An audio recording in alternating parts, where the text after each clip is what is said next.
नमस्कार। देखिए, आज की वीडियो में मैं आपको बताने जा रहा हूँ टाइप्स ऑफ ऑप्टिकल फाइबर्स। देखिए, ऑप्टिकल फाइबर्स कितनी तरह के होते हैं और इससे एग्जामिनेशन में बार बार क्वेश्चन पूछा जाता है। तो हम ऑप्टिकल फाइबर्स को दो तरीके से कैटेगराइज कर सकते हैं। Basis of refractive index profile, okay, and bases of number of modes. दो तरीके से हम इसको, yes, refractive index profile and number of modes. तो यहां देखिए, आप देखिए रिफ्रैक्टिव इंडेक्स प्रोफाइल के बेस पे अगर हम इनको कैटेगराइज करते हैं तो एक होता है स्टेप इंडेक्स, यानी कि इंडेक्स से मतलब है refractive index, step index fibre and graded index fibre. ये दोनों क्या होता है, स्टेप किसको कहते हैं, ग्रेडेड क्या होता है। और स्टेप इंडेक्स को फर्दर हम दो तरीके से डिवाइड कर सकते हैं। एक क्या होता है, step index single mode fibre, right, और एक होता है step index multi mode fibre. Okay. और grid index already multimode fibre से इनको हम कहते हैं। तो अगर आप देखें, तीन कैटेगरी आपको मिली है। Step index single mode fibre, step index multimode fibre और step index, sorry, grid index fibre. तीन कैटेगरी आपको मिली है। तो देखिए, इन तीनों में क्या डिफरेंस है। तो कई बार तो सिर्फ ये आता कि explain the types of optical fibre. कई बार ये पूछा जाता what is the difference between step index and graded index fibre. और कई बार इस नाम से भी क्वेश्चन पूछा जाता कि categorise the different optical fibres. Okay.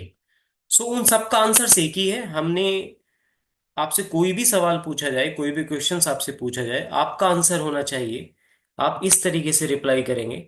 तो उससे क्या होगा, आपको आंसर देने में भी और प्रेजेंटेशन भी आपका बेटर रहेगा। इस तरीके से अगर आप लिखेंगे, देखिए पहला कॉलम है मेरा step index single mode fibre का, दूसरा step index multi mode fibre का और तीसरा है graded index multi mode fibre. तो ये दो मल्टी मोड फाइबर है और एक सिंगल मोड फाइबर है, बट ये दोनों स्टेप इंडेक्स है और ये ग्रिड इंडेक्स है। ये डायग्राम है, देखिए स्टेप इंडेक्स, इसका शॉर्ट नेम होता है, स्टेप इंडेक्स को हम बोलते हैं S M F, step index single mode fibre, right. इसको बोलते हैं मल्टी मोड फाइबर को, स्टेप इंडेक्स को M M F, multi mode fibres. और ग्रेडेड इंडेक्स फाइबर का शॉर्ट नेम होता है ग्रिन, GRIN। ठीक है। तो ये कैटेगराइज करते हैं। देखिए डायग्राम है, ये इनर पार्ट कोर है, इसको हम कोर बोलते हैं, राइट। ये कोर है।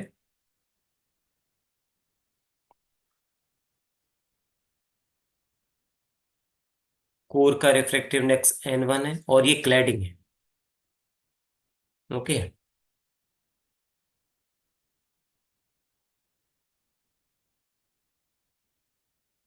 इसका रिफ्रैक्टिव इंडेक्स कितना है, N2। और एक कॉमन सी चीज है, आपको पता है N1 is more than N2 for TIR। तो इस डायग्राम में आप देखेंगे सिर्फ एक मोड जा रहा है along the axis of the fibre.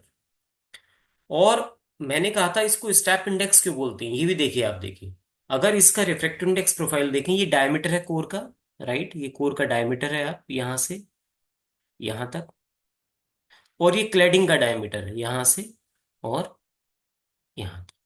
तो देखिए, कोर का जो रिफ्रैक्टिव इंडेक्स प्रोफाइल है वो आप देखिए इस तरीके से है। और N1 की वैल्यू कांस्टेंट है, it is not changing. Core का रिफ्रैक्टिव इंडेक्स प्रोफाइल ये है, देखिए ये। ठीक है।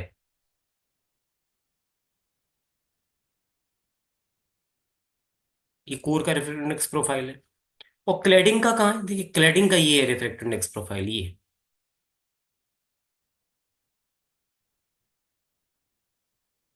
ये क्लैडिंग का रिफ्रैक्टिव इंडेक्स इधर भी बनाइए आप। ये क्लैडिंग का रिफ्रैक्टिव इंडेक्स प्रोफाइल है, देखिए।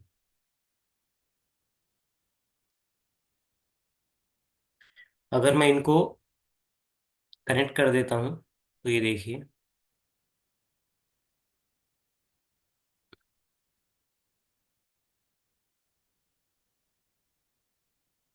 राइट। इसको ऐसे लिख देते हैं, इसको ऐसे। तो आप देखिए ये कोर है, यानी कि ये जो वैल्यू है ये N1 है। और ये क्या है, N2। तो आपको पता है N1 is more than N2। ये है सिंगल मोड फाइबर जिसकी हम बात कर रहे हैं। तो N1 is more than N2, ये हम सब जानते हैं, है ना।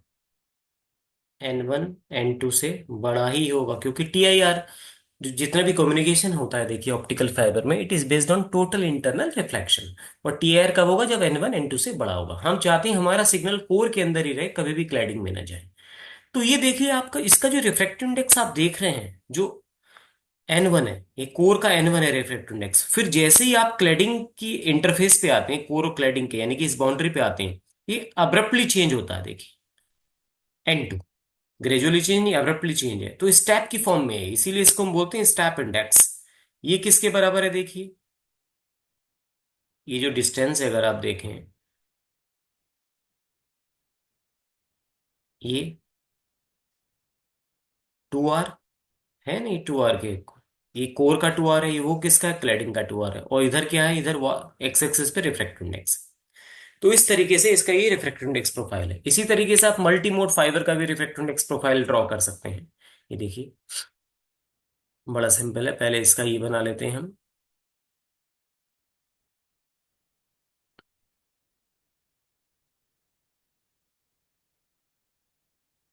राइट, फिर ये है देखिए क्लैडिंग का। इसी तरीके से ये देखिए यहाँ से स्टार्ट हो रहा है, तो ये क्लैडिंग का है। इसको हम टच करेंगे देखिए, कनेक्ट कर देते हैं, इसको भी हम कनेक्ट कर देते हैं, ये। और तो ये अगेन, ये जो वैल्यू है ये किसका, ये डायमीटर है कोर का, राइट, यानी कि ये 2R कोर का डायमीटर है। और ये क्या है, N1, और ये क्या है, N2। तो आपको ये भी रिफ्रैक्टिव इंडेक्स प्रोफाइल है, आपको एक चीज क्लियर नजर आ रही है देखिए इन दोनों डायग्राम में, जो मल्टीमोड फाइबर्स हैं उसका जो डायमीटर है वो कोर के डायमीटर से ज्यादा है।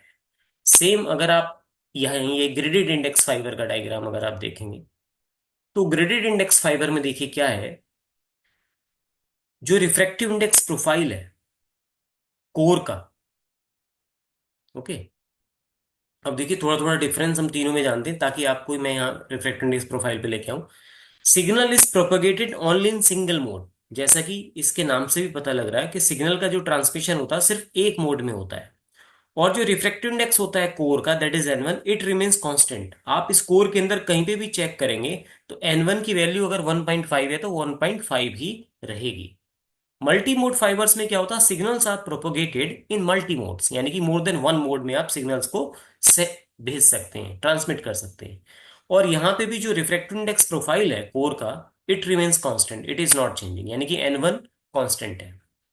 ठीक है, N1 यहाँ पे भी कांस्टेंट है, N1 यहाँ पे भी कांस्टेंट है। लेकिन ये जो तीसरा वाला है जिसको हम बोलते हैं graded index multi mode fibre, यहाँ पे देखिए सिग्नल्स तो मल्टी मोड में सेंड कर सकते हैं आप, ये भी एक मल्टी मोड फाइबर की कैटेगरी है। Singles signals are propagated in multi mode fibres, but core, जो कोर है, कोर कैसे बना होता है, कोर है concentric layers of different refractive index. यानी कि जो कोर है, कोर में एक लेयर नहीं होती, कोर बहुत सी लेयर से मिलके बना होता है। देखिए कोर के चारों तरफ में जो पहली लेयर होगी, फॉर एग्जाम्पल उसका रिफ्रैक्टिव इंडेक्स प्रोफाइल या उसके रिफ्रैक्टिव इंडेक्स की वैल्यू 1.5 होगी, जो पहली लेयर होगी। ठीक है, मल्टीपल लेयर्स होती हैं। जो दूसरी लेयर होगी, हो सकता है उसका रिफ्रैक्टिव इंडेक्स 1.45 हो, तीसरी लेयर का 1.42 हो, चौथी का 1.41 हो। तो ये मल्टीपल लेयर्स होती है जिनको हम बोलते हैं concentric layers of different refractive index.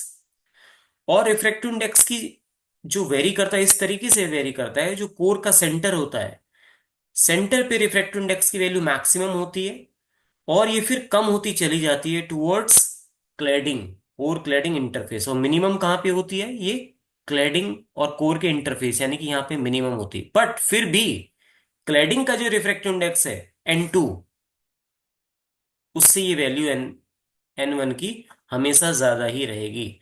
N1 N2 से ज्यादा रहेगा, ये मस्ट है। N1 is more than N2, N1 is more than N2, ये मस्ट कंडीशन है। तो इसको हम बोलते हैं मल्टीमोड फाइबर, और इसको हम बोलते हैं graded index fibre, GRIN। So signals are propagated in multimodes. Core have concentric layers of different refractive index. The refractive index of the core varies, it is maximum at the centre of the core and decreases towards core cladding interface. ठीक है। दूसरा point देखिए, अब जो core का diameter होता है single mode fibres में, उसकी रेंज होती है 5 to 10 माइक्रोमीटर। 5 to 10 micro. और जो क्लैडिंग होता है, ऑब्वियसली क्लैडिंग का डायमीटर से ज्यादा होता है। क्लैडिंग का डायमीटर होता है 125 माइक्रोमीटर। मल्टी मोड फाइबर्स में क्योंकि सिग्नल एक से ज्यादा मोड में ट्रांसमिट होता है, तो इसीलिए कोर का diameter obviously single mode fibre में जो डायमीटर है कोर का उससे ज्यादा होगा। कितना ज्यादा होता? 50 to 200 micrometre. And that of cladding, cladding का कितना होता? 100 to 125 माइक्रोमीटर। अब अगर ग्रेडिएंट इंडेक्स की आप बात करते हैं, जो कोर का डायमीटर है वो 50 to 100 माइक्रोमीटर होता है, और क्लैडिंग का 125 to 150 माइक्रोमीटर होता है। और देखिए, एक वी नंबर होता है। वी नंबर एक को हम कट ऑफ पैरामीटर भी बोलते हैं। वी नंबर क्या है उसके लिए हम अलग से एक वीडियो बनाएंगे, बट क्योंकि अभी मैं डिफरेंस आपको बता रहा हूं तीनों में, तो सिर्फ इसलिए जो वी नंबर होता है उसकी जो वैल्यू होती है 2.405 से कम होनी चाहिए फॉर सिंगल मोड के लिए, तभी इसकी वैल्यू 1 आएगी। मल्टी मोड फाइबर के लिए स्टेप इंडेक्स के लिए वी की वैल्यू 2.405 से ज्यादा होनी चाहिए। ये कितनी भी हो सकती है, ये 10 हो सकती है, ये 20 हो सकती है, 25 हो सकती है। Same is the case with the graded index multi mode fibres. इसकी वैल्यू भी ये क्या होनी चाहिए? 2.405 से ज्यादा होनी चाहिए। अब आप देखिए, number of mode single mode fibres में तो कुछ कैलकुलेशन करना ही नहीं है आपको, इसके नाम में ही सिंगल मोड है, तो नंबर ऑफ मोड्स कितने होंगे यहाँ पे? 1 होंगे। यहाँ पे नंबर ऑफ मोड्स का फॉर्मूला क्या होगा? V²/2। यानी कि जो V की वैल्यू आएगी उसके बेस पे डिसाइड होगा कि इसमें कितने नंबर ऑफ मोड्स में सिग्नल को आप ट्रांसमिट कर सकते हैं। फॉर एग्जाम्पल, V की वैल्यू आई आपके पास 4, सो 4 का स्क्वायर 16, 16/2 8, यानी कि कितने नंबर ऑफ मोड्स आए? 8। इसी तरीके से जो ग्रेडेड इंडेक्स फाइबर है, देखिए उसमें नंबर ऑफ मोड्स क्या होंगे? जो step index multi mode fibre में जितने नंबर ऑफ मोड्स हैं V²/2, उसका जस्ट हाफ, यानी कि V²/4। तो अगर इसमें 8 है तो इसमें कितने नंबर ऑफ मोड्स होंगे? 4 होंगे। अगर यहाँ पे number of modes multi mode MMF step index multi mode fibre में अगर 100 है, तो यहाँ पे कितने नंबर ऑफ मोड्स होंगे? 50। तो ग्रेडेड इंडेक्स फाइबर में जो नंबर ऑफ मोड्स होते हैं, वो step index multi mode fibre में जितने नंबर ऑफ मोड्स होते हैं उसके हाफ होते हैं। बैंडविड्थ सिंगल मोड फाइबर में बहुत ज्यादा होती है, राइट? हाई बैंडविड्थ होती है, आप देखिए। इसमें लो बैंडविड्थ या लिमिटिंग बैंडविड्थ भी हम बोल सकते हैं, और इसमें अगेन लो बैंडविड्थ होती है as compare to single mode fibres. ठीक है। इनमें लॉसेस कम होते हैं क्योंकि सिंगल मोड फाइबर्स में, तो single mode fibres they are used for long distance communications. They are use for long distance communications. Multimode fibres में क्या होता है? देखिए, they are use for short distance communications. यानी कि if you want to connect multiple source within a building, ठीक है, या आसपास की छोटी कम डिस्टेंस पे 200 300 400 मीटर के डिस्टेंस पे मल्टीपल बिल्डिंग्स हैं, आप उनको कनेक्ट करना चाहते हैं, तो आप मल्टीमोड फाइबर्स को यूज कर सकते हैं। Same is the case with the graded index, ये भी शॉर्ट डिस्टेंस के लिए यूज होता है। ठीक है। तो लॉन्ग डिस्टेंस हॉल कम्युनिकेशंस के लिए क्या यूज करते हैं आप? हमेशा सिंगल मोड फाइबर्स, क्योंकि उनकी बैंडविड्थ ज्यादा होती है और उनमें लॉसेस भी कम होते हैं। मल्टी मोड फाइबर्स में और ग्रेडेड इंडेक्स फाइबर में डिस्पर्जन भी ज्यादा होता है, तो इसीलिए इन दोनों फाइबर्स को हम शॉर्ट डिस्टेंस कम्युनिकेशंस के लिए यूज करते हैं। अच्छा, सोर्स कैसा होगा? क्योंकि सिग्नल लाइट की फॉर्म में जाएगा, तो जब आप सिंगल मोड की बात करेंगे तो सोर्स होगा यहाँ पे लेजर, राइट? सोर्स यहाँ पे होगा लेजर, देखिए ये लेजर सोर्स होगा। ओके। और यहाँ पे एलईडी सोर्स होगा मल्टी मोड फाइबर्स में, और ग्रिड इंडेक्स में भी एलईडी की तरह ही सोर्स होगा। तो इस तरीके से ये डिफरेंसेस आपने बताए हैं। देखिए, एक आपने डायग्राम बनाया, और इसका डायग्राम कैसे होगा? देखिए, refractive index profile grid index fibre का बड़ा सिंपल है। तो मैंने आपको बताया था सेंटर पे मैक्सिमम है, तो एक तो ये हो गया इसका, ये तो क्लैडिंग का हो गया फॉर एग्जाम्पल, ये भी क्लैडिंग का हो गया। सेंटर यानी कि ये है कहीं सेंटर, यहाँ पे मैक्सिमम है, और फिर यहाँ पे कम हो रहा, तो इस तरीके से कुछ आएगा, ये देखिए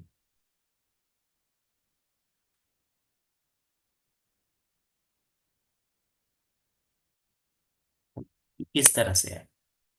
अगेन ये क्या है आपका? ये कोर का डायमीटर है, यानी कि 2r। तो इसका जो सेंटर है, देखिए ये लाइन सेंटर वाली है, सेंटर पे देखिए N1 की वैल्यू मैक्सिमम है, ये N1 है पूरा। और N1 यहाँ पे फिक्स नहीं है, देखिए N1 चेंज हो रहा है। N1 यहाँ पे मैक्सिमम है, फिर देखिए ये कम हो रहा है, यहाँ पे भी कम हो रहा है, और फिर यहाँ पे जाके मिनिमम हो जाता है। बट फिर भी ये जो N2 है उससे तो ज्यादा है। N2 कौन सा है आपका? ये N2 है, ये N2 है आपका। तो N2 से N1 फिर भी ज्यादा है, ठीक है। तो ये उसका डायमीटर है। तो सेंटर पे मैक्सिमम है, और जैसे जैसे आप क्लैडिंग की तरफ जाते हैं, ये बाउंड्री है, देखिए ये बाउंड्री है, ये वाला कोर क्लैडिंग इंटरफेस का ये बाउंड्री है। तो कोर क्लैडिंग इंटरफेस की बाउंड्री पे ये वैल्यू मिनिमम होती है, कम होती है N1 की वैल्यू। क्यों? ग्रेडेड इंडेक्स फाइबर में आपको यही ध्यान रखना है, the refractive index of the core varies, it is not constant, and it is maximum at the centre of the core and minimum towards the core cladding interface, यहाँ पे minimum होगा। जबकि आप ये जो स्टेप इंडेक्स सिंगल मोड और multi mode देख रहे हैं, तो इसमें आप कहीं पे भी देखिए कोर का जो रिफ्रैक्टिव इंडेक्स है वो सभी जगह सेम है, फिक्स है। throughout the core it is constant, n1 is n1, but यहाँ पे n1 is changing, it is maximum at the center of the core and it is decreasing towards core cladding interface। तो ये बहुत बड़ा difference है दोनों में। Okay, so thank you for watching this video.